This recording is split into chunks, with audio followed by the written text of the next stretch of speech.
Eccoci qua ragazzi, salve a tutti, bentornati sul canale. Oggi 26 dicembre, Santo Stefano, auguri a tutti coloro che portano questo nome ed oggi festeggiano ovviamente in maniera tra virgolette doppia dopo la scorpacciata del 24 e il 25. Oggi ancora una volta ci siederemo a tavola comunque per, diciamo, concludere questa parentesi natalizia per avviarci poi verso fine anno. Situazione però di calciomercato, perché il calciomercato non si ferma, c'è una trattativa calda a quanto si legge. Fagioli Raspadori, questo scambio tra portieri con il Cagliari, e si legge dappertutto il Napoli sta trattando tre capitani.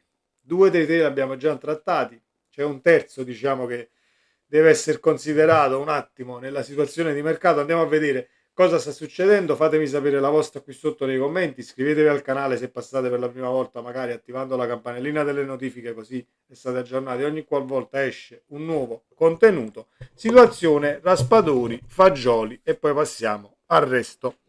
Niccolò Fagioli, centrocampista della Juventus, sembra prossimo a lasciare i bianconeri. C'era il Marsiglia sulle tracce del centrocampista, ma negli ultimi giorni il Napoli sembra aver fatto il sorpasso definitivo per assicurarsi le prestazioni del classe 2001. Fagioli verso il Napoli, a spingere il calciatore il grande rapporto di stima e di fiducia con il DS del Napoli Giovanni Manna, che l'anno scorso era alla Juve gli è stato molto vicino in uno dei momenti più difficili della sua carriera. La Juve ha deciso di sacrificare Fagioli per incassare denaro da reinvestire nel mercato di riparazione a gennaio. Incassare denaro, ricordiamoci un attimo perché poi ci ritorniamo. Raspadori fa il percorso inverso, il club bianconero proprio dal Napoli potrebbe pescare una soluzione per l'attacco, visto che Giacomo Raspadori, come Fagioli, vorrebbe cambiare area per trovare più spazio. La Juve potrebbe ricoprire sia il ruolo di sottopunta nel 4-2-3-1 di Motta o come punta centrale. Alziamo le mani perché noi non ci siamo riusciti e poi se dovesse riuscirci Tiago Motta vedremo. Le esigenze comuni potrebbero mettere in discesa la trattativa tra i club, anche se potrebbe trattarsi di due operazioni parallele sui 20-25 milioni. Allora, se dobbiamo fare Raspadori più soldi per Fagioli, allora no. Scambio alla pari, va benissimo così. Anche perché io non mi sto assicurando le prestazioni di Iniesta, né tantomeno la Juve si sta assicurando le prestazioni di Mertens. Quindi scambio alla pari, mi sembrano due calciatori che dal punto di vista del valore si equivalgano anche un tantino, al di là di uno che deve trovare la posizione in campo, l'altro che deve rimettersi in gioco dopo questa pausa, tra virgolette, in carriera dovuta a vicende che sappiamo tutti quanti.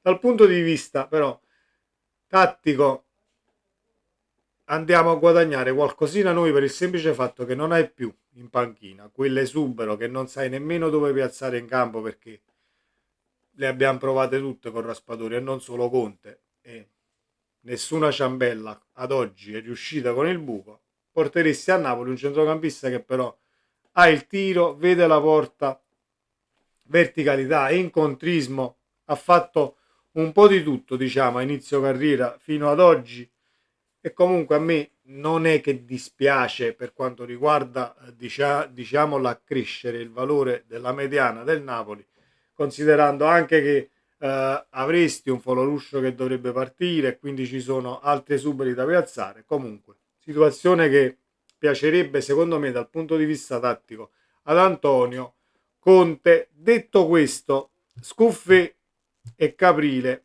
scambio di portieri con il Cagliari. Secondo quanto riportato da Sky Sport, il club azzurro potrebbe cedere in prestito Elia Caprile ai sardi per prendere Simone Scuffè in cambio, in modo da far giocare con continuità l'estremo difensore che nella passata stagione ha vestito la maglia dell'Empoli. Scuffè potrebbe ritrovare in questo modo Alex Meret, con il quale ha giocato insieme ai tempi dell'Udinese, rappresentando il ruolo di vice anche senza altre manifestazioni da giocare, mentre Caprile accetterebbe la destinazione in modo da non trascorrere l'intera stagione ai margini come vice di Meret e tornare eventualmente con maggiori certezze dopo mesi importanti. Dico io però, niente contro Caprile, assolutamente, però lo sapevi benissimo che diciamo il Napoli era senza coppe, c'era solo la Coppa Italia e ti giocavi 3-4 partite. Vuole giocare di più, ben venga. Vuole giocare di più, vuole giocare con continuità, ben venga assolutamente lo scambio. Quest'anno però ben venga lo scambio, perché poi diciamo che quest'anno che hai solo la Serie A al momento da portare avanti va anche bene. L'anno prossimo, che poi ci auguriamo sempre, come dico tutte le volte, avremo le coppe europee, dobbiamo portare qualche miglioria anche per quanto riguarda gli estremi difensori. Con Meret è un altro portiere più che affidabile.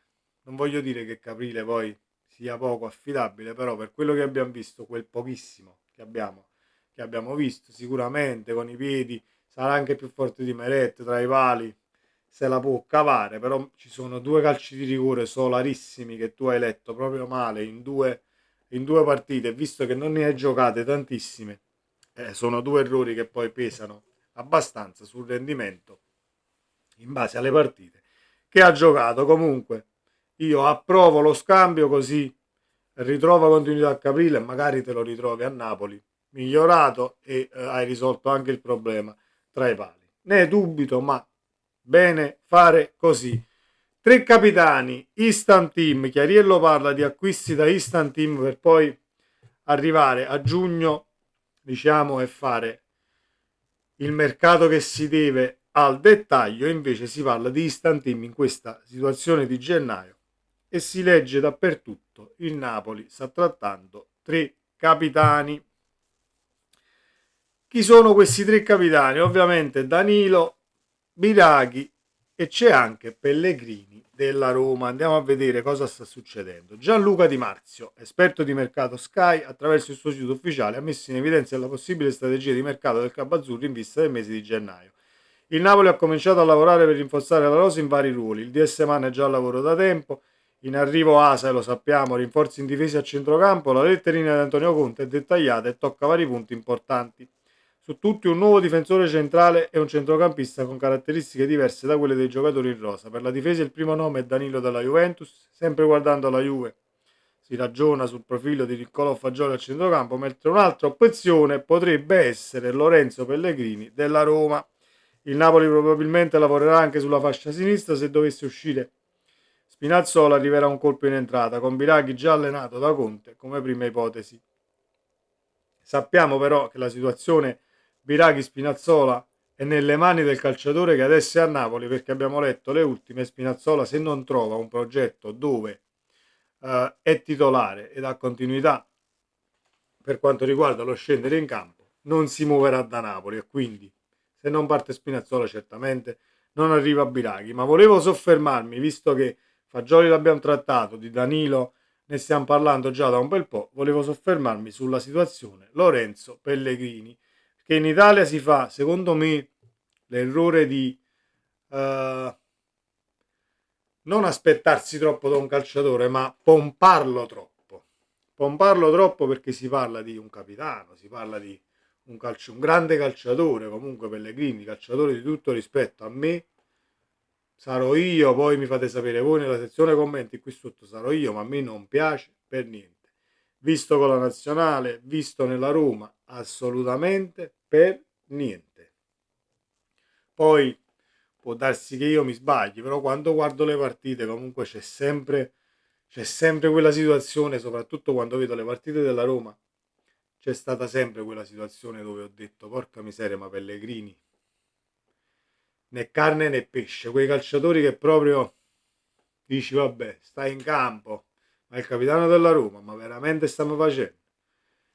E così, poi se per caratteristiche Conte, diciamo, riesce a resuscitare anche i morti, perché per me Pellegrini è un acquisto assolutamente da non fare, meglio Fagioli. Se dovessi scegliere tra Fagioli e Pellegrini, mi prendo a Fagioli per gli eventuali margini di miglioramento che potrebbe avere un calciatore in questione, ovviamente quello della Juventus in questo momento, meno quello della Roma, perché lo vedo fatto, finito, ma non finito in bene. Cioè, per me Pellegrini è un calciatore che ti può fare la partita, sì, lo becchi in giornata, ti fa un tiro da fuori al limite, la mette all'angolino, porti a casa il risultato 1-0, tutto quello che si vuole.